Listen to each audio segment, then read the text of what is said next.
right, energy coming. Okay, and a one, and a two, and a 1, 2, 3. How you doing, everybody? My name is Dean Olson. I am a songwriter, radio host, and producer from Orange County, California, and I'm really just an average guy who likes to make music. However, when I get behind a microphone, I become the StrongWriter on the radio, helping songwriters and artists keep musically fit. The way I like to do that is through faith and hope and encouragement by taking in stories and experiences told to me by my wonderful guests and by learning from the best in the business and passing it along to you. And now I want to welcome you to another beautiful day for a fantastic show.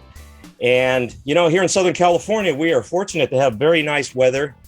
And it's during the month of February. It's a little cool, mild, and sunny. But today it looks like rain.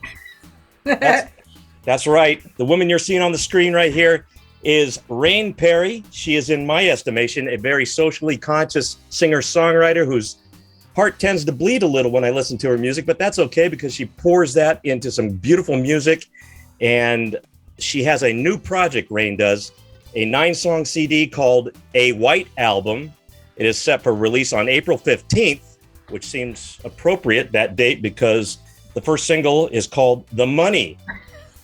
It is my pleasure to welcome with open arms and a very kind heart, Rain Perry.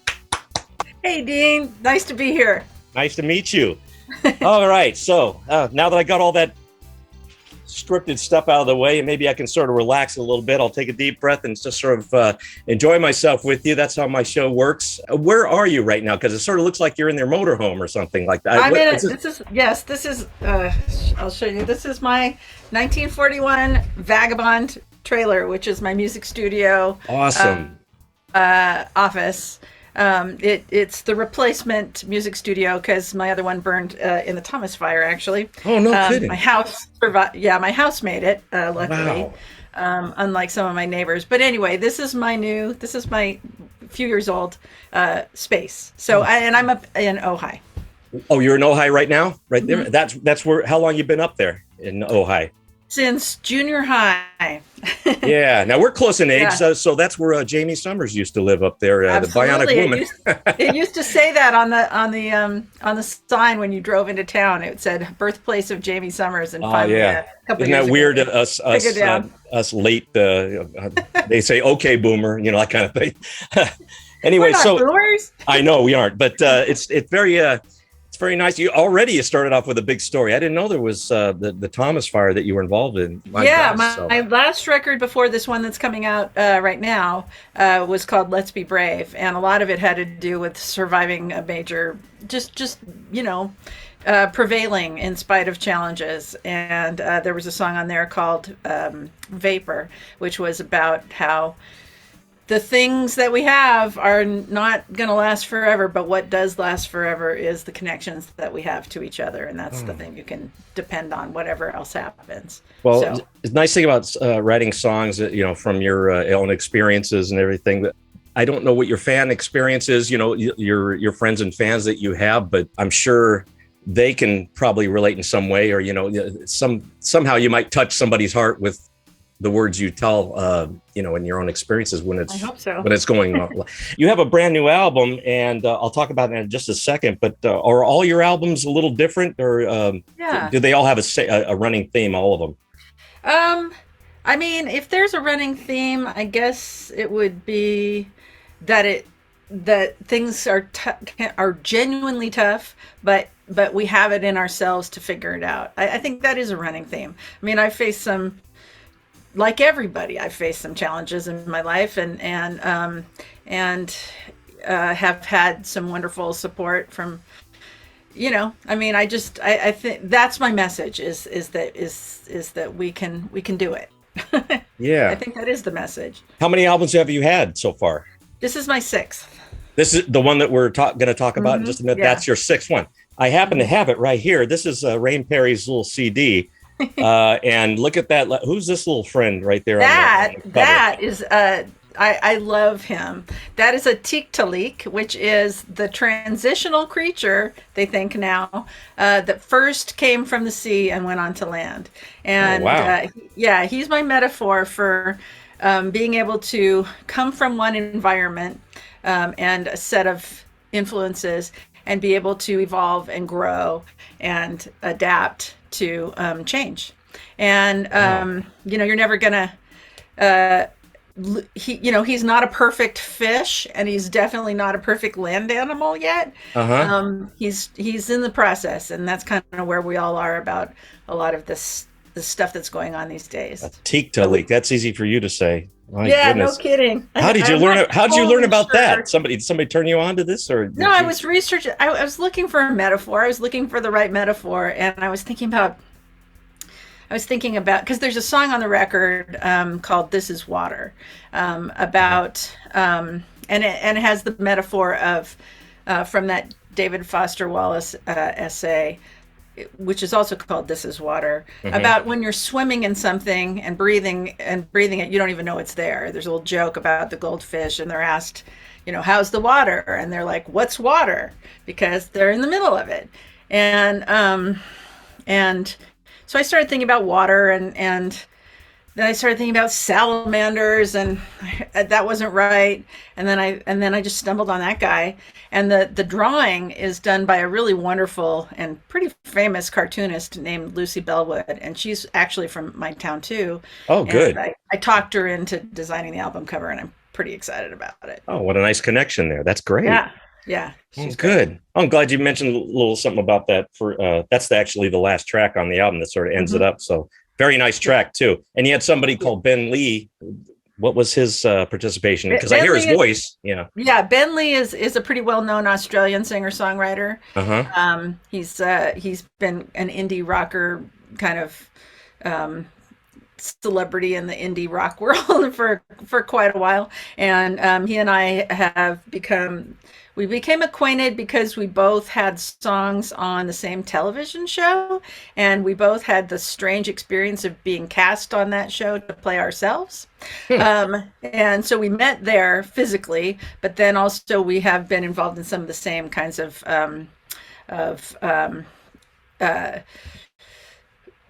like activism and just some of our volunteering and stuff together. Yeah. Okay. What was the name of the shows, in case anybody wants to? It's called Life Unexpected. Oh, okay. And I wrote. I saw that on your thing. So that's you had a theme song to that show. Yeah, I wrote the theme song for that. Oh, and great. And then they did a big music festival episode. This is quite a while ago, but anyway, they did, and I found myself going to Vancouver and playing myself on a music festival episode, and he was there as one of the performers at the music festival too. Oh, good. So we met in the craft services trailer. Hope it was good food for you. The right things. Was it hard to play yourself? No, I'm just. It was a little surreal.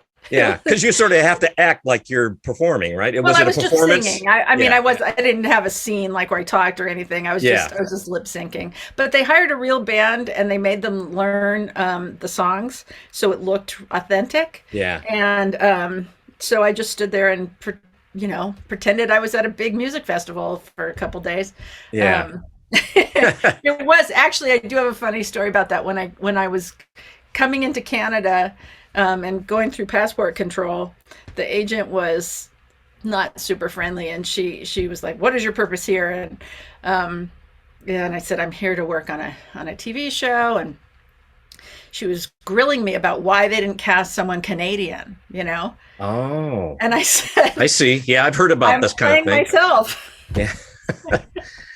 Now this is back in CW's, when they still are doing a lot of stuff, but how long ago was this? Sounds like this would have been 2010 or something. Oh, okay. Yeah, not too. Yeah. No, a while back. They stopped calling themselves WB, and they were CW. Yeah, CW. And they had like One Tree Hill and this kind of stuff. Right, but a lot of things were filmed up there. Depending on where. Yeah. I guess for financial purposes or something like permits and things. Yeah. Vancouver made it very, very appealing, I think. Yeah. That's why these Hallmark movies that are all that are ubiquitous, that a lot of that stuff shot up there, So I know, yeah. It can pass. I think it can pass for a lot of places. Oh yeah, yeah. It looks like a lot of countryside, a lot of city. It looks like something that you would have like the Metroplex around any of these cities, right? Yeah. So Yeah. it looks sort of like some kind of generic city, and you have no idea where you are. Yeah. I mean, the show was set in Portland, I guess, and it worked for that. Well, So. good. So when you're writing a song for it, was this something that you had already prepared and put it as the song, or did you write it specifically for the show? No, I didn't write it for the show. It was I actually wrote it. The song is called "Beautiful Tree," and it's the closing song on. So there's a helicopter flying Oh, is above. that what that Hopefully it's is? not too Okay. loud. Yeah, sorry. Hope it's not black, that helicopter. I can't tell. Um, it My first record was kind of a do-it-yourself record, but my next record, Cinder Black Bookshelves, was the first one that I recorded in Austin, Texas, with my longtime producer, Mark Hallman. And that record was a memoir of my hippie childhood. You probably guessed that by my name. Yeah. And and being raised by my dad. And it was like a kind of an epic record, and it went along with a play that I did. And it was just this sort of musical memoir called Cinder Black Bookshelves. And I actually had the thought that song would be a great theme song for some kind of quirky family TV show. And I had no idea how that was going to happen or how I would ever make that happen. And then through a series of events and me trying to get songs to people and stuff like that, it happened. I got this call that, this show is starting, and they want your song to be their theme song. And Wow. I remember looking like on my Nokia phone, Life Unexpected. What can I learn about the show? And then I saw it was on the CW network, and I'm like, oh, this is a real show. This is like a Yeah. real thing. And yeah, it was great. It was just on for a couple of years, but it was really beloved, and the people associated with it were wonderful. And it was just like it was great. I was really Good. happy about that. Yeah, I am always interested in how people get their music into TV shows. Sometimes it's an accent. Yeah, I can't imagine that just people going door to door. Hello, are you a songwriter? We need a song for our. And oh yeah, I just happen to have one over here. Would you like it? I sure wish it was like that, but yeah, no, it's a whole thing. Yeah. Do you sort of put it out there into the There's ether? a whole industry. Yeah. There's a whole industry of that. There are people who are sync. It's called sync, and that would be synchronizing music with picture. And there's a whole industry involved in pitching those things, and then there are the music supervisors who work on the shows, and then they choose, and then so yeah, it's a whole musical ecosystem. And a lot of the people who used to do other things in the industry are doing that because it's one of the few income streams really for artists, now that since streaming took over. Yeah, I had a feeling you might know something about that. This is not one of these how-to shows. This is not like a module at one of these expos where this is more of the what's in the heart of the songwriter and sort of the motivation behind your songs and things like that. Because frankly, I'm not that intelligent. I don't want to come off as some kind of expert in how to do the music business. Sometimes that can be like a double-edged sword or a necessary evil to know these ins and outs on how to, hopefully you can, like you have a good producer who's a friend of yours, right? That's Mark. And then so they sort of guide you and help you and probably you play off each other and get all fired up. And so, yeah, he's like my right-hand man, Yeah. And I understand I'm just taking a stab at this. He is a multi-instrumental kind of guy, and he could probably do the entire record, but you write the songs, I write the songs. I write the songs, and I do these sort of embryonic demos. I started out on like piano and stuff, but now I do them on my iPad just to kind of slightly more fully develop the idea, because that's something you can really do in GarageBand on your iPad, especially for me because I don't play an instrument. I mean, I used to. I have arthritis, rheumatoid. Oh yeah. Oh, I'd like to talk to you about that, but let's bookmark that for we'll get a little bit later. Yeah, sure. Yeah. But anyway, so I can give him a pretty clear idea of what the concept is, Yeah. but then he just turns it into a beautiful thing, and he plays 40 instruments. Good And grief. he plays them well. I don't know if I And can name 40 instruments in a minute. That's it's oh, he's very only tough. like every year he decides he's going to learn a new one. So, he's learning the oud, or Oh he's gosh. learning, he's decided to, that's the year for upright bass or whatever. Uh-huh. So, and we bring in people sometimes, there are guest artists on all the records where we need a certain kind of thing, or we want a certain person to be on there. But pretty much he plays all the instruments. Oh, good for him. Yeah, And he that's just great. does exactly what I would want it to be. Is I mean, Mark not that sometimes we don't have to kind of duke it out a little over certain things, but for the most part, it's just exactly what I would want. is Mark an older guy or younger? What's He is 70. So Oh, yeah. okay. Yeah, well, God bless him, man. That's a lot. And he's still learning things and still Oh, trying things. he'll never stop learning things. Yeah. That's great. That's a Yeah. great I mean, I made a documentary about him, and I used him as kind of an example of the arc of the music business. It's called The Shopkeeper, and he's the perfect person to tell that story because he started out in a rock band in Detroit Mhm. or outside Detroit, and actually in Grand Haven, and then he produced records for Carole King, and he played in Dan Fogelberg's band, and he went to Austin, and Ani DeFranco did like a dozen records in his studio. Oh, And okay. then and now with the changes in the music business, he's hustling like everyone is to figure out how to keep it all going as the industry has changed. So yeah. Wow. And you've done six others, or this is your sixth, right? Five altogether with Oh him. my gosh. Yeah. Yeah. Well, my hat's off to him. What a wonderful what a he's a there's nobody like him. He's amazing. yeah. Well, it's certainly evident. I mean, I really enjoy the instrumentation that I'm hearing. He must, arrange everything and Yeah. just sort of you have guest artists playing Mhm. with him, or is it I just on a mostly couple all songs. him? Yeah. It's all him, except for just a couple of parts on a couple of songs. Yeah. Oh gosh, that's great. Yeah. Yeah. Oh, I'm jealous. I like to do that, but I can't play every instrument, so it's sometimes you got to outsource those Yes. things.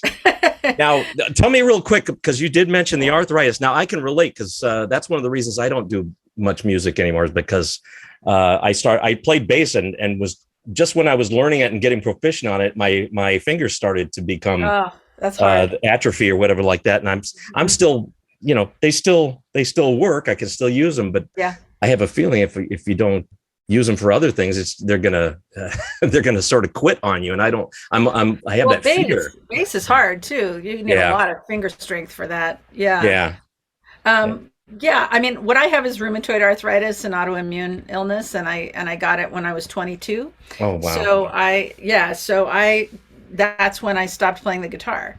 And I mean, I wasn't really good anyway. I was okay. I just really wanted to sing and write songs, and I played the guitar, but I wasn't like a guitar player really. yeah. Um, but yeah, it made me just totally rethink who am I as a musician because um, I couldn't. What I used to do was just play, and then people would like a couple times. People would figure out like the bass part or whatever, and I didn't really have the language to explain what I was doing. I just do what I did, and people Hmm. would sort of figure it out.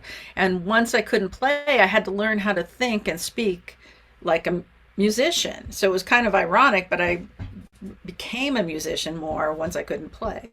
And now I know so many incredible musicians who are way better than I ever was. And I focus on the singing and the songwriting. When you make those demos, are you mimicking and humming things as you're trying to convey I what the write them song's going in to be my about? head. Hmm. I write the songs in my head, pretty much, and then I'll go to figure out what the chords are on the iPad. And the iPad GarageBand has all these presets, so you can try out different strums, different drum beats, different bass parts, Oh, and or good. sometimes I'll write a bass part. I'll compose a bass part and put that in there. And then then Mark's in my process is.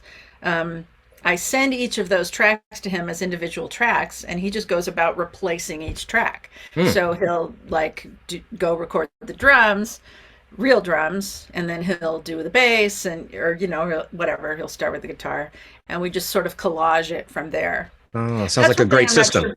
Yeah, Yeah. and I'm not sure most people understand that it really is a collage process mostly. I mean, Hmm. sometimes it's a band going in the studio to record themselves, but more often you're piecing it together, and it's Yeah. and doing the best of everything. And it's working for you. Yeah. So that's good. I don't want to go down a Yeah, it rabbit works hole, but great. let's Works say you're great. writing something in your head and then you want to, transcribe it or whatever, on GarageBand. I don't do that. I don't have GarageBand, but like I used to just do it into a tape recorder or my phone Right. and then try to do it. And sometimes I would just talk it into the microphone here or something. Have you ever had a song that sounds so great in your head and you kind of know what it's going to be like, right? Once you put it in to GarageBand or try to play it somehow, do you ever go like, oh my gosh, that's not going to sound right in that key. It sounds wrong. Have you ever gotten to like, I have have you ever definitely gotten it to that point and go like, and now I have to change it? Or does it usually come out just right? I've definitely changed keys where I've found things were a better pitch for my voice. Yeah. But for me, I'm not even attempting to make it sound like it's gonna finally sound. All I'm trying to do is give an impression. So the stakes are lower, It's not like I'm trying to get the guitar part right. I'm just trying Yeah. to give Mark a clue about Does, what it do is. you trust Mark to tweak it? I However, trust Mark to do everything. I mean, it's not yeah. just tweak it. It's like take this thing and perform magic on it. That's what it's like. Okay. Let me pull this car out of the ditch. I appreciate the little insight there, but going back to the arthritis thing, because that was the arthritis an onset of that illness that you're talking about, the Yeah, autoimmune. Yeah. yeah. How did what was it like before? I mean, was everything kind of normal and just one day you were I was fine. I played the guitar, uh piano, my whole childhood, my whole teen gosh. years and everything. And then all of a sudden I started getting like, I think it started with my knees, started having pain in my knees and then my Uh, shoulders, and then my fingers just got stiff, and I couldn't grip, like, you can sort of see my fingers are kind of messed up. uh-huh. I couldn't bend them around the guitar anymore. And it happened within a few months, and it was pretty devastating. I mean, I was depressed really for a Yeah, long I was time. going to ask you, were you scared? Yeah, It's a scary thing. and I was It's too young. confused, Yeah. didn't know what to really do with myself, and that was my identity. And so I tried to figure out how to make it work. And I sort of stepped away from music for a few years just because it was overwhelming. I didn't know what to Yeah. do. I wrote a screenplay, I mean, nothing ever came of it, but Yeah. I felt like I had to do something. And Wow. then a couple years later, a friend was forming this band, this like cover band, and he asked me to come sing. And so I started singing in this cover band, and then for years there was really nothing good medically for rheumatoid arthritis. And then after I'd had it for about 10 years, there was a big revolution in treatment, and I started taking this medicine that worked. Like it didn't undo the damage that had happened, but Hmm. all of a sudden I felt good and I could move, and it was one of those times where some kind of medicine like saves the day, and it really made a huge difference in my life. And so after that, I felt like, okay, I can do this. I just need to find people to play music with me. Um, and So so you had like a workable range of motion. Now you felt a little comfortable that you yeah, could and I do could some stand things. on stage for an hour and feel good and loose and Good. comfortable. And, I mean, aside from having joint damage, everything's, I type, I knit, I hike, everything's pretty normal now, except for, damage that happened before. Yeah. So, Well, that's good. So that getting in that cover band sort of helped break the spell. yeah, it Was did. It it was when you first going through it? Did you have any kind of support that was dad there for you, or do you have a best friend that helped you through Well, this my kind of thing? husband, Yeah. he's like really, really supportive and wonderful. Uh huh. Dad, there's a reason I wrote an entire record about my dad. I understand. Yeah, I'm getting. I just have a thumbnail sketch. I'm just going to let you sort of tell me the things so I Yeah. can learn from you. But Well, yeah. yeah. I mean, I was raised. My mom passed away when I was very young, and I was raised by my dad. And the things that were great were that he gave me support and really permission, like life permission to be creative. And I didn't really appreciate how rare that was until later, especially when I teach songwriting classes. And once I started teaching, I began to see like, that's rare. Most people don't get encouragement to be creative. Yeah. He didn't know, like how to build a career, or there's a lot of stuff he never figured out for himself, but that was really important. But also we moved. I think I counted, and I lived in like 23 houses. So when my husband and I bought the house we live in now, like 20 years ago, we're like, that's it, because he moved a lot too, and so it was probably a good childhood to become a songwriter. Yeah. Oh, So wow. yeah, 23 houses. Now you shocked me with that one. I don't think I've heard of anybody doing that, but you managed to. It was yeah, it like was a maybe lot. just for it must be like, a few of them were just like a month or two of being in one, right? Yeah, that's true. Yeah. That is Wow. true. Yeah, Now you mentioned your husband. Is the husband still around, or is it yeah, he is. how Yeah, long you been with your we hubby? met when I was 18, Okay. and I'm 55 now. So yeah, Wow. yeah. Good job. Well, that's a little bit like my wife and I. Were this year we'll be celebrating 40 years together as from Oh, our first date. congratulations. That's great. And I think she was 18. She better have been 18 when I met her. No. Yeah. So yeah, and she's in the other one. We're still going strong. I was telling her, yeah, we got Wonderful. yeah, Congratulations. this That's is what, great. now I'm glad to hear that. Now, are you very much alike? Or are you kind of opposites? Is that what made it work? We're very much alike in that we like a lot of the same kinds of things. Hmm. He is not a musician, but he loves music with a passion and gets it in a really deep way. But Yeah. his day job is he's a lawyer, and he also runs a search and rescue team, and so he is Oh gosh. our lives are fairly different in that way. He's much more rational. I don't know. But He yeah, sounds like a go-getter, actually. He must yeah, he's pretty gets the driven job guy. done. Yeah. I'm driven too in just a different world. But yeah. Yeah. No, that sounds about what I was thinking. Yeah, my wife is a little different. Yeah, she also. I think you got to have those common threads. I think that's what. As long as you can zero in on them, you'll always have a lasting Yeah. bond with each other. Yeah. Because we definitely we're two different worlds, but we have a lot of music is a big thing. Yeah, Yeah. music, movies, whatever, pop culture, things like that. Well, when you meet somebody and you're like, "Oh my God, you love that Roxy Music record? You love that Talking Heads, right?" Yeah. No, my wife would go with Roxy Music. Now she's our age too, but I said Roxy Music. I don't know if I know them, but that's yeah. So she's definitely learned a lot from me because I'm one of those people Yeah. that could name any '80s song. I was one of those Well, I bet. name that tune guy.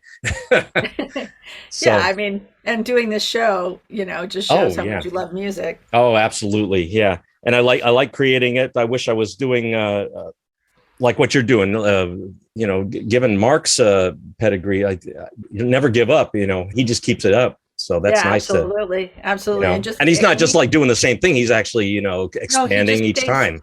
he Yeah. stays so curious. He's just never feels like he knows and everything. He's just always interested to learn something or listen to something new. You Yeah. know, Now you had somebody else involved. This Andre, that was, Andre. Yeah, so yeah. they are partners in this recording studio in Austin, the Congress Okay. House, which was the longest continuously operating recording studio in Austin. Um, Bittersweet because this week it's actually getting torn down. Um, and I was out there last week to help pack it up, and they're moving to another location, which is also a really cool space and an older recording studio. But Okay. the Congress House is an iconic place in Austin, and so the city just finally encroached all around it, and it became time. But It got too old and weak, the building or something. well, it was What? a question of either invest a bunch of money in the building, Uh-huh. or recognize that the time has come. Go to a And new location. Yeah. yeah, yeah, and Oh, that was always the plan. Like when in the '70s, I guess early '80s, when he bought it, it was a crash pad for his Colorado musician friends because that's where they all came from. And then hmm. it eventually began to morph into a recording studio, and And the plan was always someday when I'm older, I'll cash out of that in this place and it'll be my retirement. Well, he's never going to retire, Right. but that is, but yeah, that's what's happening now. Sounds emotional. I bet It's they're optimistic though. emotional. Still, It's they. emotional. But Andre was his engineer for years, and then now they're shifting roles. Andre's going to be the chief engineer at the new studio, and Mark's kind of going a little bit more back into emeritus status, but they're both going to still be working together. And Andre is just a great sound engineer and a wonderful guy. They're two Great. wonderful guys to go hang out and make a record with. Very Yeah, fun. beautiful output. I mean, this came. Yeah. I've listened to this thing a couple times. Huh. Yeah, some things you always have your favorites. Just the feel of it, but I don't tend to understand all the words. Sometimes it's a little deep for me to figure out. Some of it's very easy to figure out, but you got a lot on your mind all the time, it seems, Rain. So I think that's for sure. Yeah, that's for sure. And you have a history of this, activism and all that stuff. I don't want to take up the whole show just talking about all the things you've done to get, to fight for the causes you love and everything. But I mean, apparently they all kind of boil down to the same thing, which is just that all people should be able to live a good life, and all people should be represented and in their government, and we just need a world that supports that. Yeah. It all kind of comes down to that. Forgive me for getting a little blunt with you, but are you pissed, or is this humor? You have a little humor in what you're doing here as well. You're serious about it, but it sounds like you got a little tongue-in-cheek stuff going there too. Yeah. I mean, life is complicated, and trying to talk about this stuff, so the album is called a White Album. Obviously, it's a little tip of the hat to the White Album. And, I just started in the past few years talking about race relations, talking about all these racism, all these topics like this. It's so fraught and it's so loaded, and everyone's so amped up about it, either to because they're upset or because they don't want to talk about it, or they feel like they're being accused. And I think that I believe that we can talk about this, and we kind of have to. And so being a singer-songwriter, my approach to that is to talk about myself, because I always think that those kinds of songs are more powerful anyway. I mean, I use this example, and I probably said it somewhere else, but I love the Clash, and sometimes that's what I want to listen to is Joe Strummer screaming about the Sandinistas. Oh, the Clash! I thought you said the Clash in general. You're talking about the Clash, the band, yeah. Yeah. But R.I.P. Joe Strummer. Yeah, what a wonderful guy. The songs that really, really move me are like a Bruce Springsteen song that tells the story of one guy, or Marvin Gaye or Stevie Wonder talking about growing up in the inner city in the 70s, and so these songs that are personal, I think can approach a bigger issue with heart and with openness, and I think that's what's really called for in order to have empathy and for real change based on having an open heart. And so my way of doing that is to go back and look at my life and my family through this lens and go, well, what does it mean to be white? And what was it like for me growing up white, that I now have a different perspective than I did when I was a kid? And what stories do I remember that now that I'm a little older, I look back on and go, wow, I never really thought about that, but that was weird, or that was maybe not great, or that was, like the first song on the record. Well, I don't know. We can talk about whichever songs you want. Yeah. No, you can go ahead. Melody and Jack is the first one, I think. Yeah. It sounds like it's a little personal, too, because your mom's name was Melody, yeah, right? Melody was my mom. Yeah. And Jack is not a real name. I just made it up because I had no idea what this kid's name was. But my grandmother told me these stories when I was a little kid of this friend of my mom's, and she grew up in Vallejo, up in Northern California, and working class community. That they all worked at the Mare Island shipyard that my grandfather did, and my mom had this group of friends, and one of them was black, and his name was, I don't know what his name was, but we'll call him Jack. Yeah, I named him Jack, and he told my grandmother one day that he was in love with my mom. They were probably like 10 years old, And my grandmother told me this really sweet as the story, and I always thought it was really sweet, but she always seemed kind of stressed when she told me this story. She was kind of stressed anyway, but there was something about it I never really understood. I just thought that she felt kind of sorry for him because, it could never be or something like that. But I later realized, and this is kind of what the song comes down to, is he would have been about the same age as Emmett Till. Okay. And so I all of a sudden I went, that was risky. For him to have a crush on a white girl at that place and time was dangerous. Could have been dangerous for him. And so I just started thinking about, like, did his mom have to talk to him about that? I'm taking a fresh look, and that's what I'm trying to do with this record is to say, like, we can do this. We can talk about this stuff. We don't have to feel, people who are white don't have to feel like guilty for things that we weren't there for. But once we do become aware that they happened or that they're happening still, we have a certain responsibility to try to make things better. Picture a shipyard town in California after the war. Salt air and daffodils, and everybody on the edge of port. At the clothesline, my Nana keeps an eye as my mom, Melody, and her friends go running by. Those kids were like our gang, Nana said, which meant one of them was black.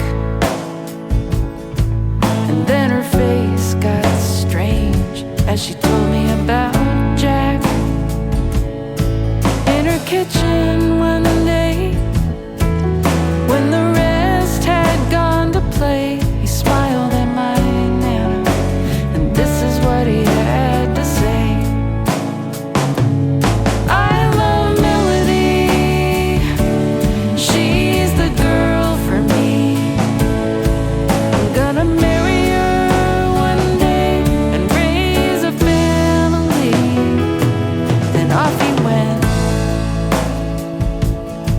with his friends and left Nana with a tale she told again and again. Every time she mentioned it, she had an actual furrowed brow. I didn't understand that as a kid, like I do now.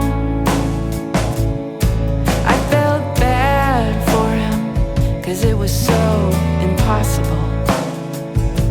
But this would have been about the same year as Emmett Till. So when I think about it now, my heart breaks, picturing his small, sweet, innocent little face, saying, I love Melody, she's the girl for me. I'm gonna marry her one day and raise a family. Oh, Jack, did your mom sit down with you and have the talk that every mother of a black son goes through? Well, that is good. I like the way you explain that. That gives it a little bit, because you could. I'm not going to editorialize on your songs. I think that the listeners will interpret it and probably come to a very similar conclusion from what you just wrote. But should we all? Is it your intent or to that we feel uncomfortable, especially if we're not people of color, or is it, like get you to think about it? I'm just trying to. I don't know what people are going to feel when they hear these songs. I have gone through feeling uncomfortable, and a lot of this record is me sort of explaining my own process of thinking about this kind of stuff. Like that last song we were talking about, "This Is Water," is me wrestling with the fact that when I grew up, I just took for granted that everyone on television looked like me, and that the history books, everyone looked like me, and I was able to have that experience. And I do feel some discomfort when I realize, wow, that is not the same experience that everyone got to have. Right. To see themselves reflected back on the movies that they watched, and so I'm not on the. I tried very hard, and I hope I succeeded in not saying what should happen next, but just wrestling with it. Yeah.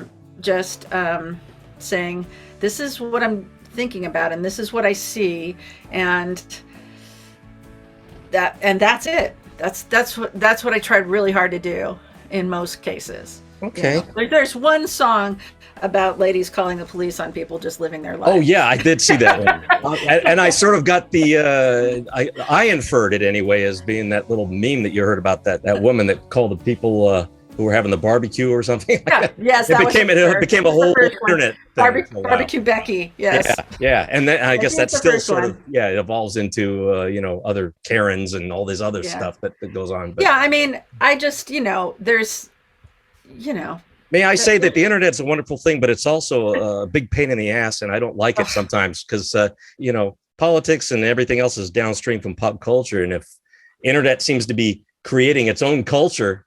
Yeah. Then we're sort of stuck with it, and then next thing you know, we're saying words like Becky and Karen, and I know. To describe. I know, and there's a reason I deliberately didn't use words like that on the record. For one thing, I want to have I am always having a conversation about this kind of stuff, and if I am name calling, that doesn't really contribute to a conversation. Yeah. And so I mean anyway, so I'm expressing my dismay at calling the cops on people for no reason, but that's behavior that it's not. People can get through. It's only 2.5 minutes long, the song. It's a very short little ditty that you made. Yeah, it's a ditty. But I enjoyed it. Yeah, it was pretty. It's one of the more rockin' sort of tunes that you have on the album. It is. It's a beautiful day down by the bay. You could just go on your way past that family having a barbecue, but you call the police. What's wrong with you? What's wrong with you? What's wrong with you? Don't you have anything better to do? What's wrong with you? Nobody better wait in a coffee shop. Nobody better go for a jog. No one's gonna tell you to leash your dog. Oh my God, what's wrong with you? What's wrong with you? What's wrong with you? Your mama didn't raise you right, but I bet she's just like you. What's wrong with you? You got that pointy finger and that weird little smile. And when you're caught, you got those tears like a crocodile. Other thing, you had another short one on there. What was that? That was the one about what was it? Was the one just before it? It was like Indian Hill. There you go, Indian Hill, 1967. Yeah. Okay, so that was a quickie. Yeah. That was it's like a little impression. Yeah. So Indian Hill is one of the wealthiest communities in the country, and it's where my dad grew up. He grew up rich. He met my mom at theater school, actually. And he inherited money and blew it in like 2 years. So that's my dad. Wow. And but this community where he grew up is like a bedroom community of Cincinnati, and it's where the titans of industry of the Midwest, raise their kids. And that was my dad's childhood, and I didn't understand when I was younger much about that because we lived in California. He was the black sheep of the family who went to California and became an artist. And so, but I knew that it had been this bucolic childhood, and that they had, a maid, and they had a laundress, and like all this stuff, right? And I knew it was extremely white, right? 100% white. And but what I didn't know is that when the riots of the 1967-68, the long hot summer as it's called, I didn't know that just happened 12 miles down the road from Indian Hill. And I talked to my aunt the other day. I was talking to her about this, and she remembers this group of the city fathers, debating what to do about that, and wanting to get the police to blockade the road. And it just struck me as like such a vivid example of the disparity, and how these two events, this little island of wealth and old trees and green lawns and all that, while the city's burning just a dozen miles down the road. So wow. That was that. And the song is a tip of the hat to the Randy Newman song. What's it called? Not Dayton. Something Ohio 19. Oh, okay. Yeah, that's ringing a bell. I can't. Yeah. Anyway, Randy Newman wrote so much stuff. Yeah. Oh, gosh. I can't believe I'm not remembering that right now. Yeah, I'm with you. I get that way too. But you're like all this stuff going through my head. I'm embarrassed. I know that I know John Glenn, the astronaut, was there from that town. Oh, was he really? Yeah, that was one of the famous ones. Dayton, Ohio, 1903. That's what. Oh, that's the one. Okay. Yeah. Not very well known of his, but no, it's that rings a bell. Randy Newman fan like I am, he wrote so much for himself and for other people, so it's like a lot of fun. Yeah. Well, good. Yeah, I enjoyed that. It's just when I had to go think in my head. Now, what is she referring to? Was there an incident that happened and it was the riots. Yeah. There's always something. There was a purpose for writing these things. I know. Yeah. But I tried to make them all be from my own family's experience. Absolutely. That's what I'm getting from it. Yeah. So it's not like you're just spouting off something. I'm trying to just speak for myself. Yeah. Yeah. One of the things you covered a couple of songs I am familiar with, the Stevie Wonder Visions, which you mentioned a little while ago. And you had Akina Adderley, who I believe is not white. She's black, and she got to sing this with you, and not only your voices sound beautiful together, but I am enjoying. If that's Mark playing all the instruments, I'm in heaven with that. Now that one. Well, two things. One, Akina Adderley is a wonderful singer in Austin, Texas, granddaughter of Cannonball Adderley. Really, I didn't realize. Oh, fantastic! Her whole family is a notable musical family. Mercy me. Okay, what you're hearing now is somebody's got a wood chipper next door. I hope it's not. Apparently, this is the loudest. All the noises. It's fine. Sorry. I can hear you just fine. Yeah. So that's Sakina. But this song actually did have other musicians on it. So Mark plays stand-up bass. The guitar player, the electric guitar, is a wonderful guitarist from Ohio named Martin Young. And then the keyboard player is Michael Jorgensen from Wilco, and he lives. Oh, okay. So you got sort of a. Kind of famous person there from Wilco. That's the all-star song. Yeah. Oh, it was wonderful. Yeah. See, I was gonna. There's plenty of complimenting to go around with Mark. So all the other ones are just fine. But People hand in hand. Have I lived to see the milk and honey land? Where hate's a dream and love forever stands? Or is this a vision in my mind?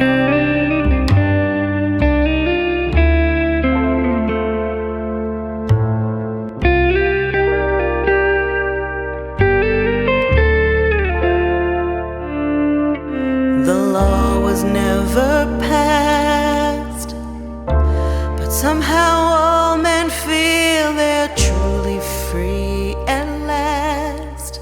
Have we really gone this far through space and time? I'm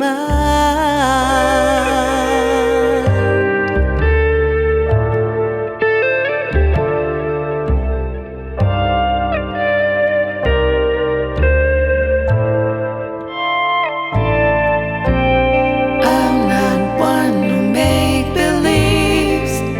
I know that leaves are green.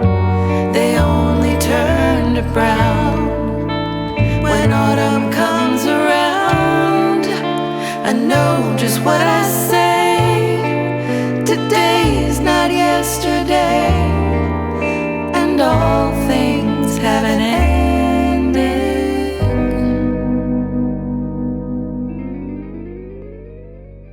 But what I'd like to know is, could a place like this exist so beautiful? Or do we have to find our wings and fly away to the vision in our mind?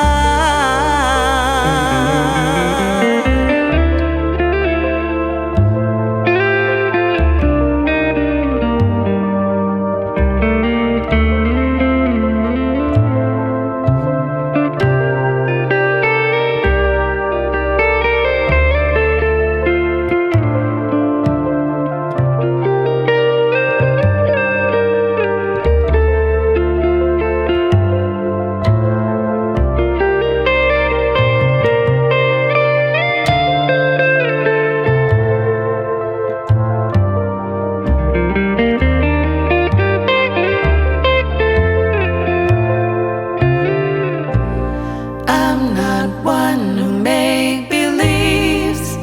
I know that leaves are green.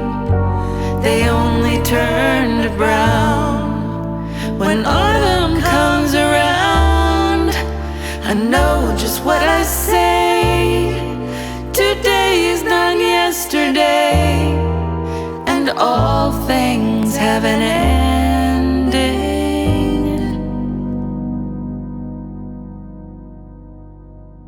But what I'd like to know is, could a place like this exist so beautiful? Or do we have to take our wings and fly away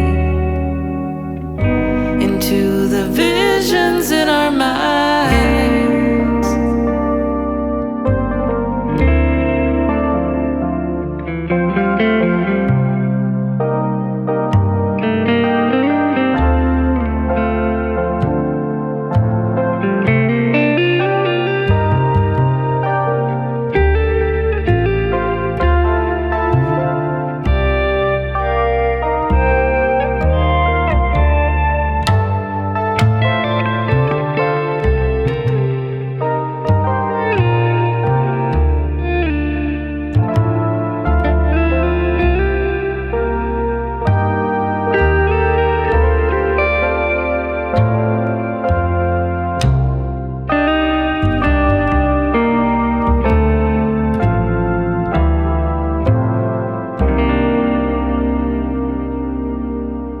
Very nicely done, because I'm so familiar with the original, and it's nice to hear it in this fashion. So. Yeah, and that was a bit of a beast. I mean, Stevie Wonder, my God. I mean, it's hard to duplicate. Anybody takes it on. I mean, I just interviewed somebody who did a tribute to the Carpenters, and anybody that you got to be brave to do some of these things, like Stevie Wonder, or to do Michael Jackson, or any of these people who are so distinctive in the way they sound, to cover it. It's hard to do Beatles songs, they get criticized immediately for not being bring as good. something new to it, not just make it sound like I mean, that's always what I try to do when I cover a song is take a different approach to the arrangement. Well done. In this one, the original has that do do do, that guitar part that goes throughout the whole song. And the only thing I knew about the arrangement was I didn't want to do that, just because that's such a hallmark of the original arrangement. But other than that, we just kind of built it up, and that's wonderful. Akina's voice is so beautiful, and I'm very pretty. Yes. Yeah, and for so young, I didn't realize the Adderley name. I just had no idea it was the same.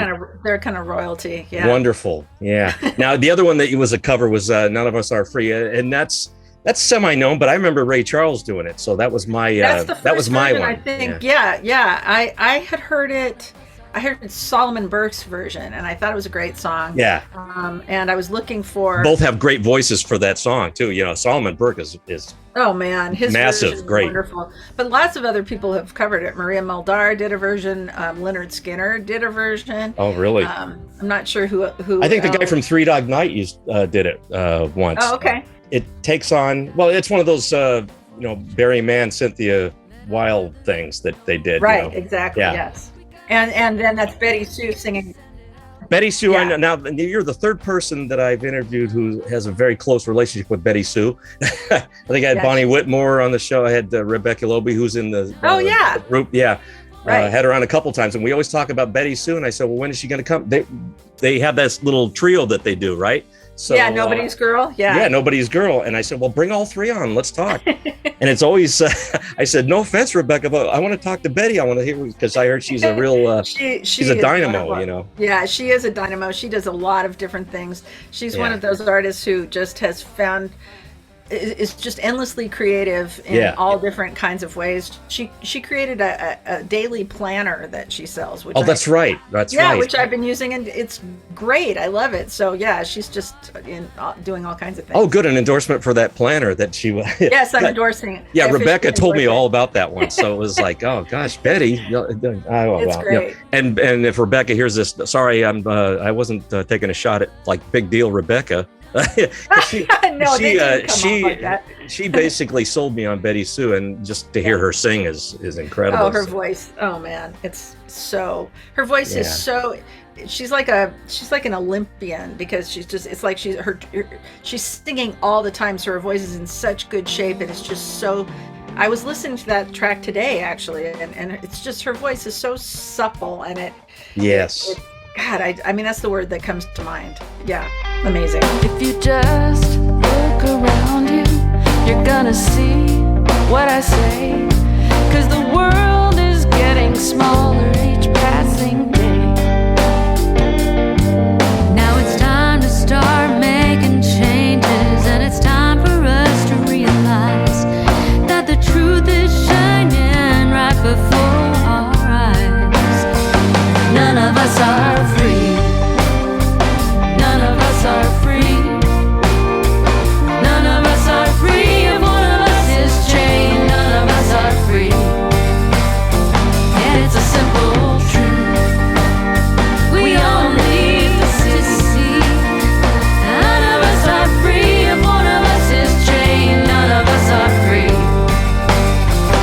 It's the very heart of humanity. None of us are free. If one of us is chained, none of us are free.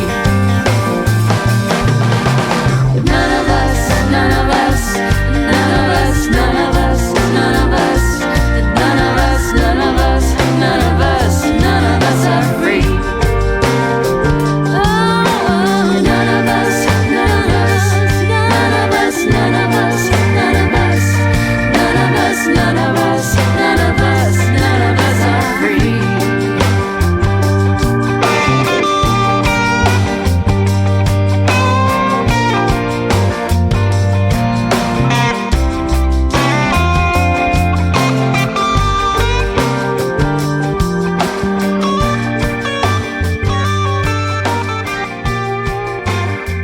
Yeah. Oh, we're almost doing a retrospective of your album. I'm almost going we almost took care of everything. Lady of the Harbor. I saw that you had another. Now I don't know if this is how you say it. Pesintu. I think that's right. I think that's right. And that multicultural chorus, whatever that is. I'm not sure if that's a famous thing. What they are is they're a group of young women who are refugees, and they're up in Maine, and there's like the personnel changes as they get older and kind of move out and do other things, but it's a group of girls who perform, and they're refugees from all over the world. And the director of the choir is a guy named Con Fulham, and I was looking for a choir. I wanted to have a choir on the bridge for that song and have it like that big sound. And I just started Googling, and I came upon them, And it turned out we knew some of the same people, and I reached out to him and said, hey, I have this song that's written kind of a rewriting of the poem at the base of the Statue of Liberty. That's what that is. Oh, really? Okay. Yeah. And you know, basically saying, you know, what she's saying is when it, I believe that the poem is saying when, you know, when it says, send me you're tired, you're poor, you're hopeless. Yeah, the Lazarus quotes. Yeah, Emma Lazarus. That Mm-hmm. that it's not pitiful. It's more like, that's who I want, because that's what makes us strong. That if you had to come here from someplace and get it together to pull that off, Mm-hmm. you have some hustle, and you're what we need here in America. And that's what I was trying to say with the song. So that having a refugee choir just seemed like the right way to go. And the girls did such a beautiful job. And interestingly, they also recorded the song, and they're releasing it with just them singing it too. So, oh, one more thing, sorry, about that song. Yes. I was trying to write, it was the last song I wrote for the record, and I was really stuck. I needed something that made sort of a grand statement, right? Because most of the rest of the songs are really personal. And I didn't know what to do, so I'm like, okay, I need help. I need a kickstart here. I am not figuring out what I want to write. And so I took Mary Gaucher's songwriting class. I teach songwriting, but I felt like I needed to take a class from someone who I really respected. So I signed up, and she and Jamie Harris did this class together, and it's wonderful. And I took a class, and sure enough, I wrote that song in the class. So thank you, Mary. Oh, that's great.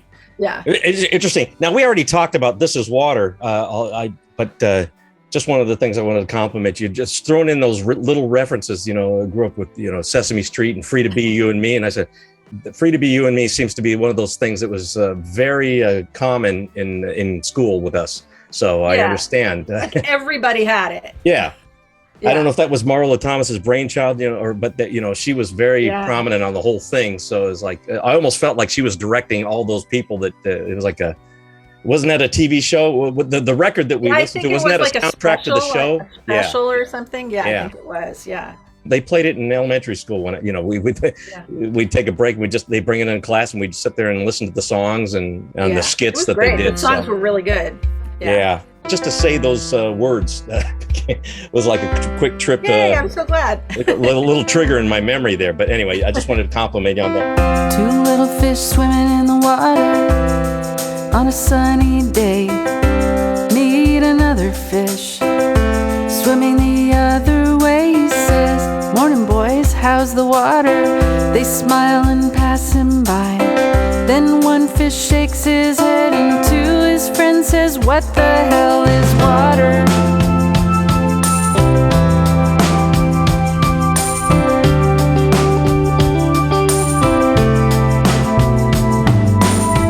As a little fish swimming in the water of this great big sea, I went to school, I read my history, and at the movies and on my TV, I saw a world where nearly everybody looked like me.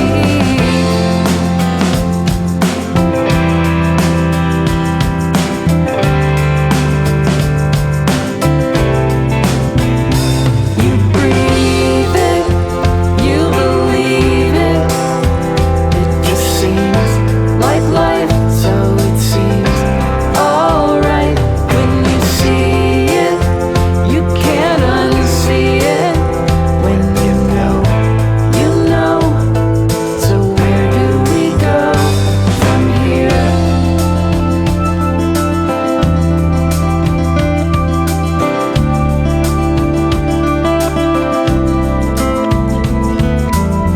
I grew up with Sesame Street and Free to Be You and Me. I learned about tolerance and diversity. Well, it's been over 50 years since I have a dream, and the world still tells me every day a lie that I'm supreme.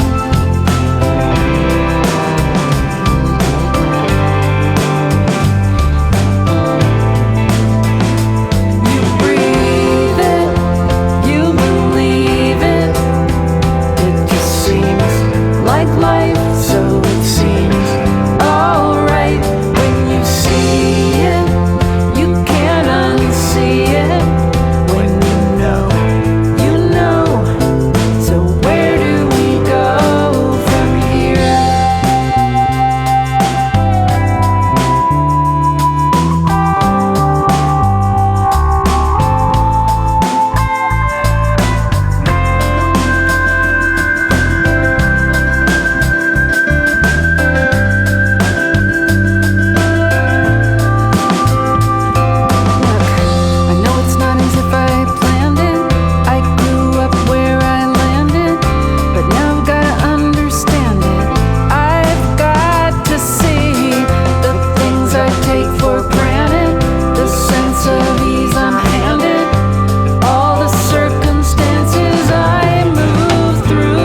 Okay, so shoot, it's almost like we went track for track on this thing. I think but we kind of did. Yeah, I didn't intend that. I was just going to sort of hit a few, but Yard Dogs was the one. Oh, yeah, Yard Dogs. That was the one that was a little bit. I wasn't quite understanding what the story was. Yeah, that one's not me. That's a friend of mine. Oh, that's based on. But it's a story of two friends. This is a true story from a friend. Two friends who grew up together and were buddies and fellow deadheads.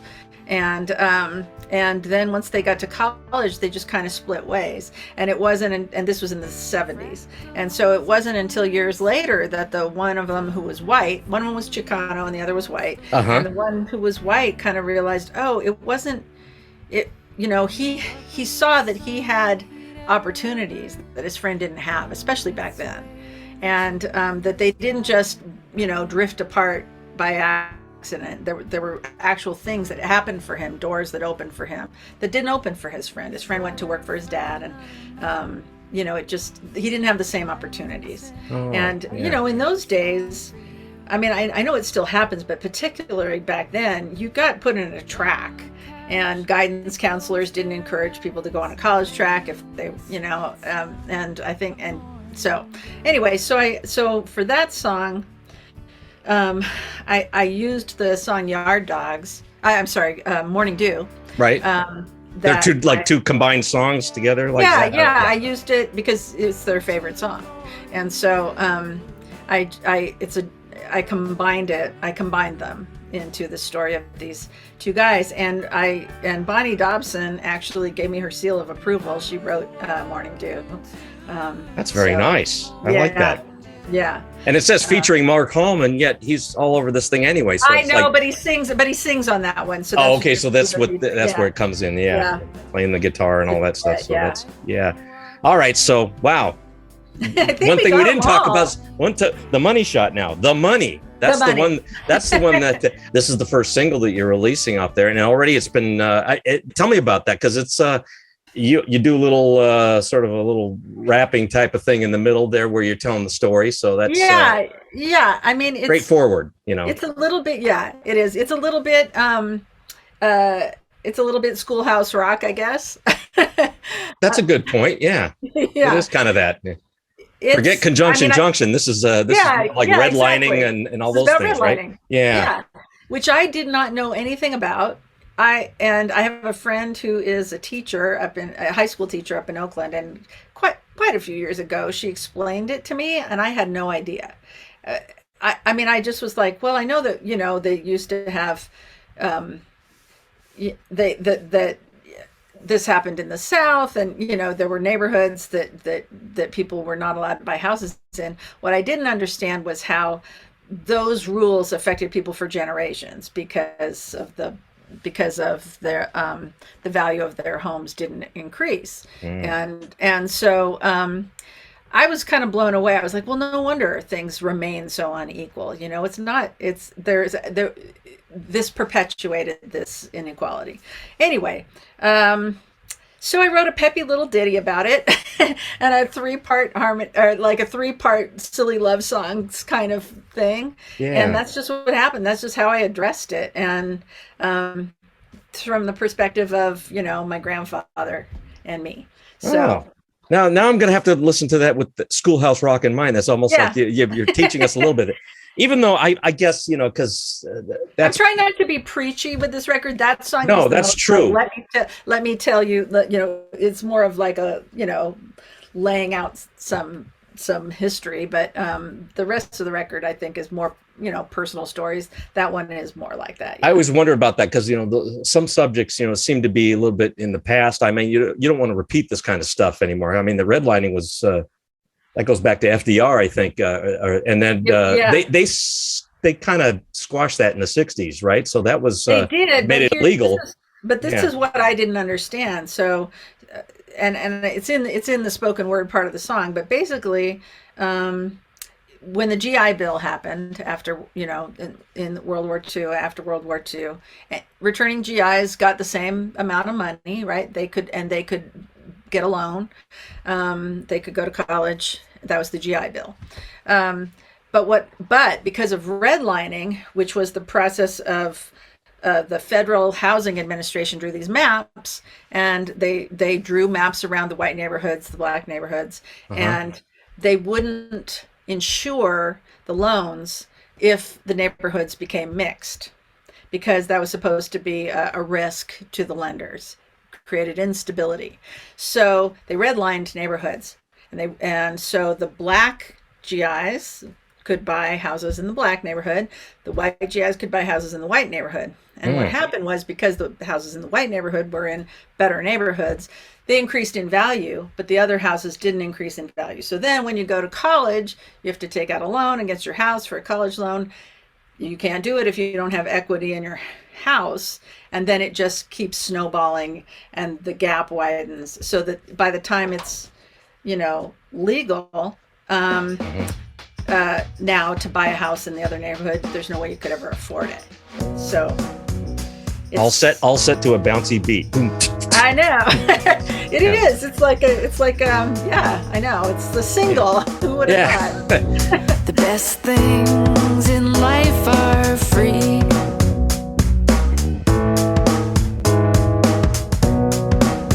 It's not about money. My grandpa told me that it's true. If you work hard, good fortune comes to you. No, gotta talk about the money, yo. Gotta talk about the money, yeah. Gotta talk about the money, you bet. Gotta talk about the money. My grandpa bought a little house up on the hill. He was a poor boy on the GI Bill. He said, if you're smart and put your money away, you can be part of the American dream someday.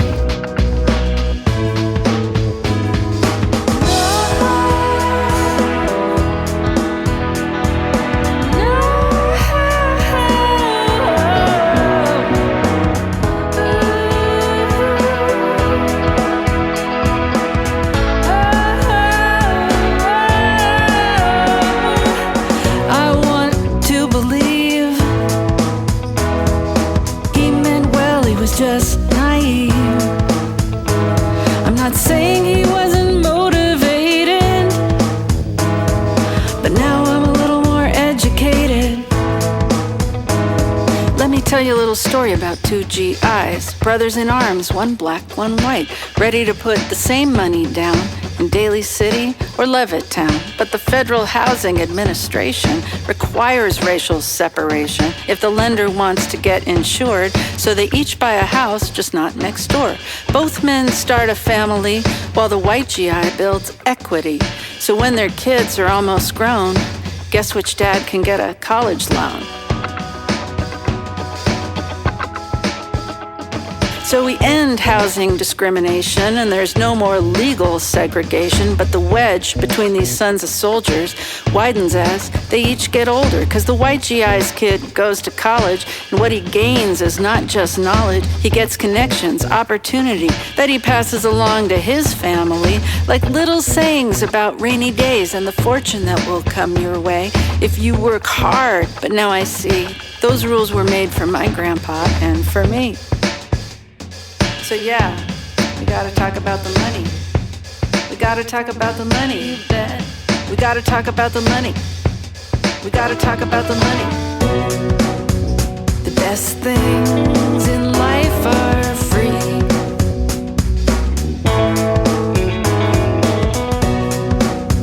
It's not about money.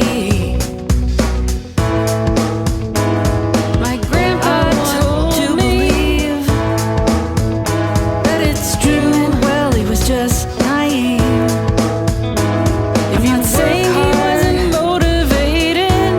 Good fortune comes to you. Now I'm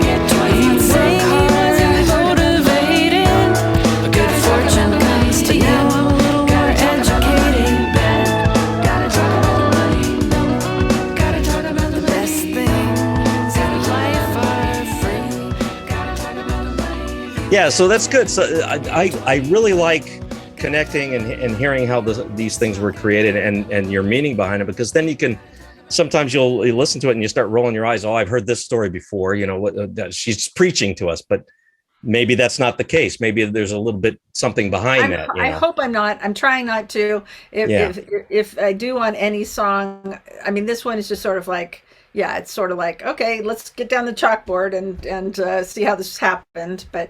Yeah. But then it comes back again to my story of my grandfather and me. So hopefully it's not too preachy. I like some of these reviews though, but Perry is a lemonade maker. Life gives you lemons. I think No Depression said that. They always have like little cute things to say about that, but it's kind of sounds like they're on the money with that statement. Sounds like there are a lot of things that bug you about the world, but if you can sort of sort it out in your head and put it out there in a nice way, so that you can so that we can all come together and sort of maybe have a conversation, but maybe we can sort of come together and understand that the world ain't perfect, but especially right now.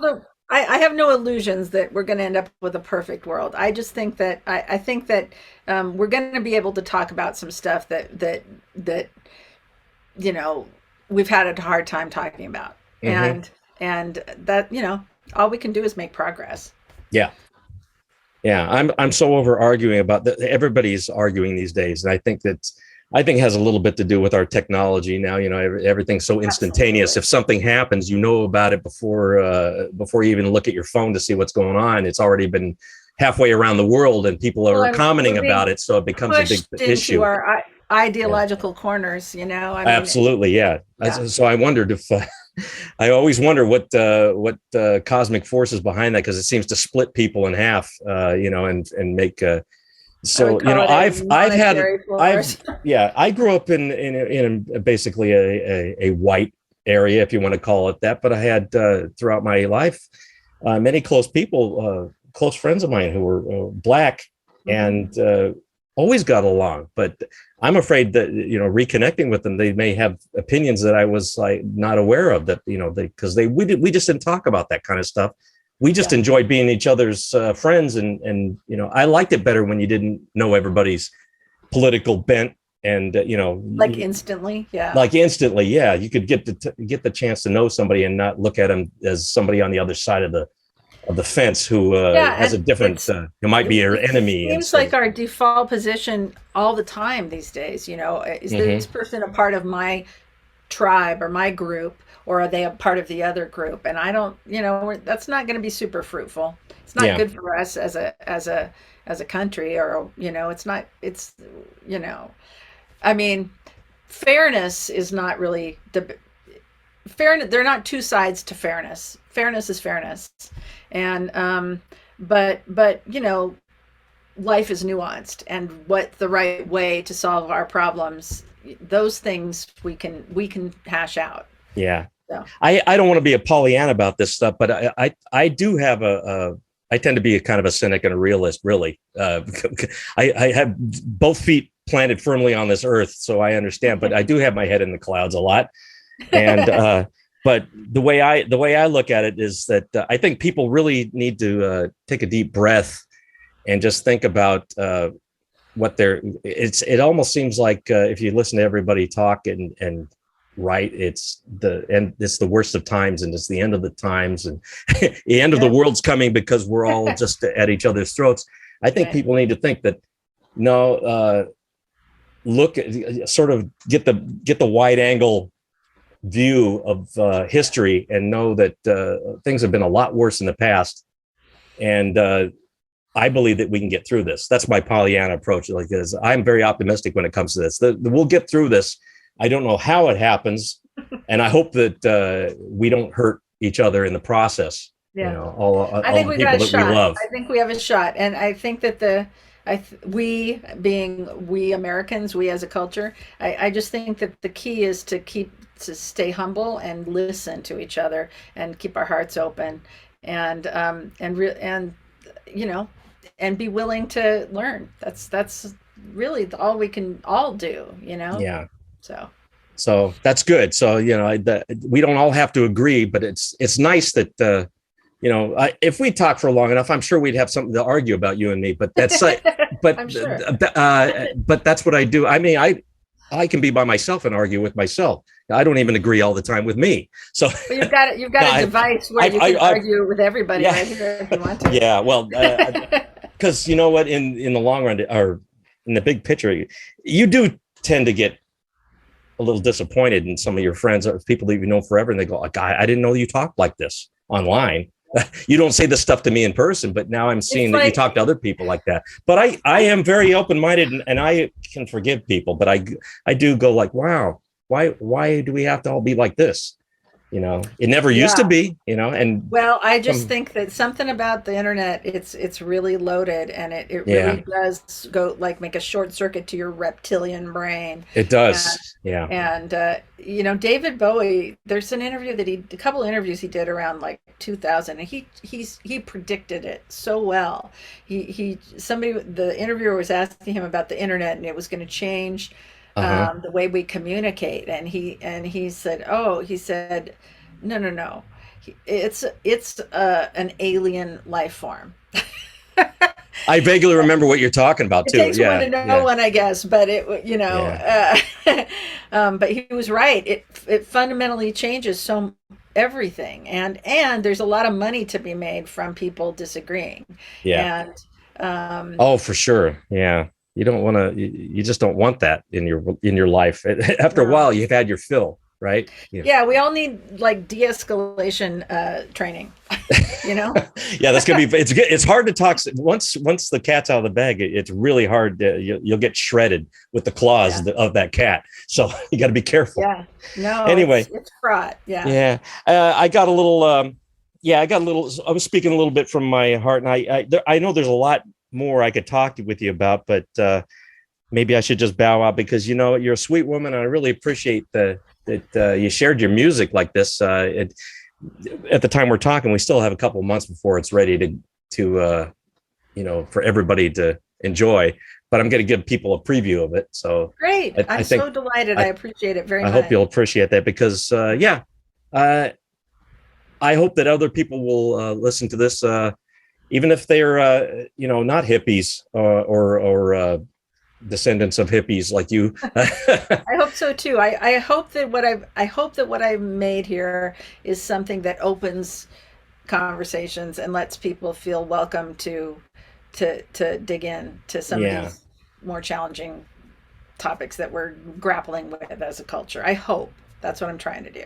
Well, as I try to work my way toward the exit door here, I want to thank you so much for sharing. I mean, it's nice. Some of the things you talked a little bit about, a teeny tiny bit of the technical aspects of songwriting, which is what I like. Cause I love to hear how people create their things.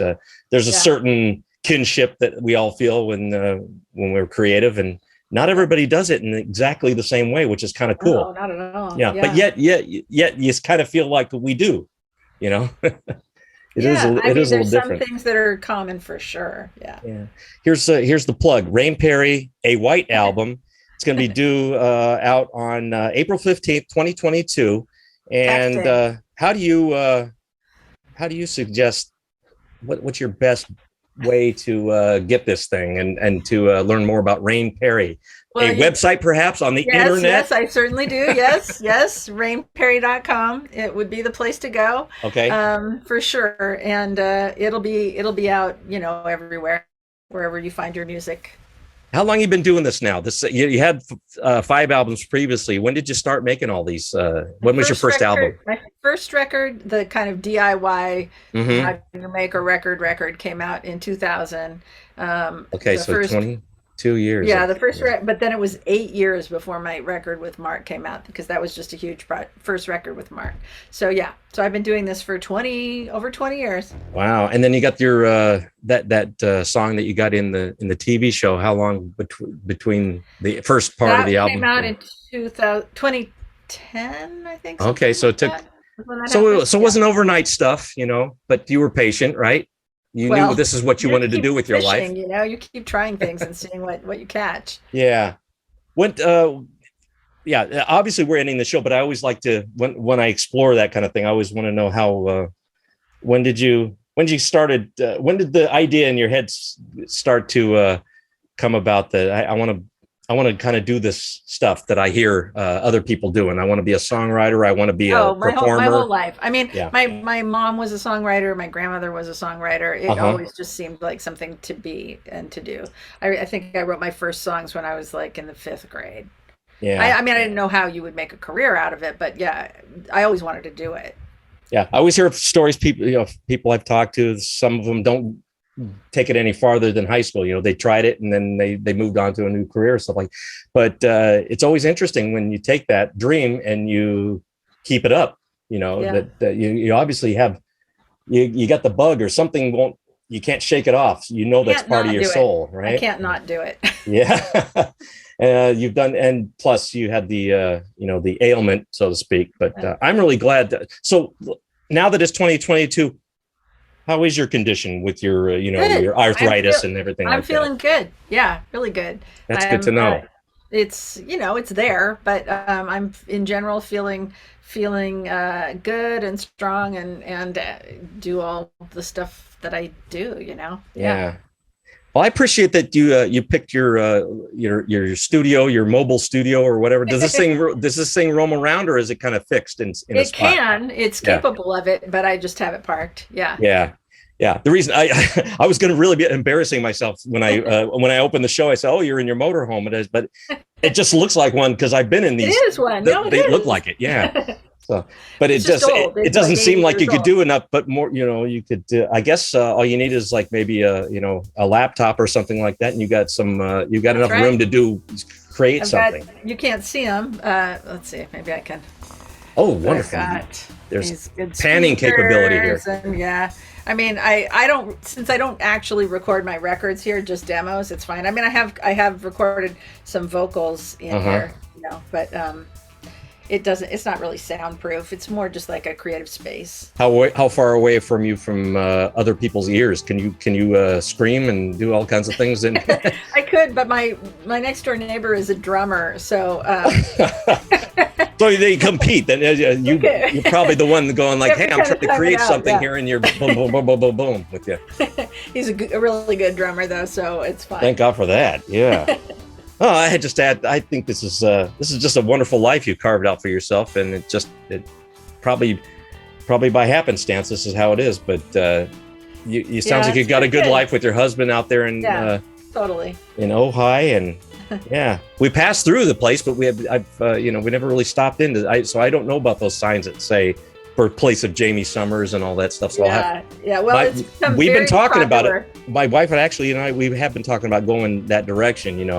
Solvang or anything like that. We going up north a little bit, Yeah, not too you far. should. It's beautiful. And by the way, you mentioned Vallejo. That's where my son lives. So we are familiar with that bay and the shipyard or the former shipyard. Yeah, the former shipyard. Yeah. Now there's there's all kinds of. It's definitely gentrified, or what do you call it? It's built up. There's some kind of rundown places that still look that way. And they got a Magic Mountain up there, or what do you call it? Six Flags. Oh, okay. Yeah. I haven't been to that. So there's some, it's definitely changed. But Vallejo is something I think about all the time. If anybody mentions it, I go, really? My son's up there. So anyway, wow. Rain, thanks for letting me ramble on a little bit toward the end. I never know how to say goodbye quickly. So so Rain Perry, a white album. It's going to be out April 15th. RainPerry.com. I think that was what you said, right? Oh, I lost the stream. Are you there? Darn it, Rain. Stick with. Oh, there you go. Okay, you froze. I apologize. Wait, I'm still.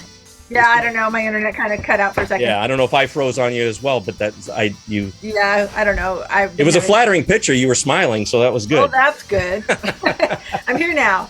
Anyway, okay. April 15th, tax day. The record comes out. Yeah. RainPerry.com is where to learn everything you might possibly want to know. Well, maybe down the line, if you have another album, or I'd love to talk with you again. It's and maybe go a little deeper. But this is that'd be great. You've shared some wonderful things. I really have. I've gained a new respect for you through your album and listening to you talk about it, and all the blessings on you. I wish you so great much. Success. Thank you. You too. Yeah. Oh. Thank you for this. It's been a lovely conversation. Thank you. And I'll make sure that this is going to be fun to pull a couple clips. We talked about every song on your album. So this is going to be nice. Yeah.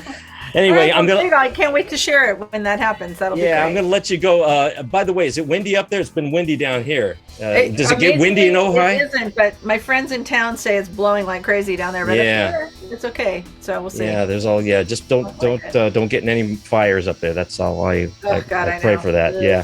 Anyway, once again, Rain, it was wonderful to meet you, and all the best. And I'm going to let you go. So. Thank you. Very nice to meet you too, Dean. Yeah, thanks nice to meet you. Take care of yourself, and we'll talk to you again, I hope. Okay, great. Okay, bye now. Bye. You've been listening to StrongWriter on the radio, as heard on the Dean Olson radio program, and heard all across America on Power Me Up Radio, powered by Raven International.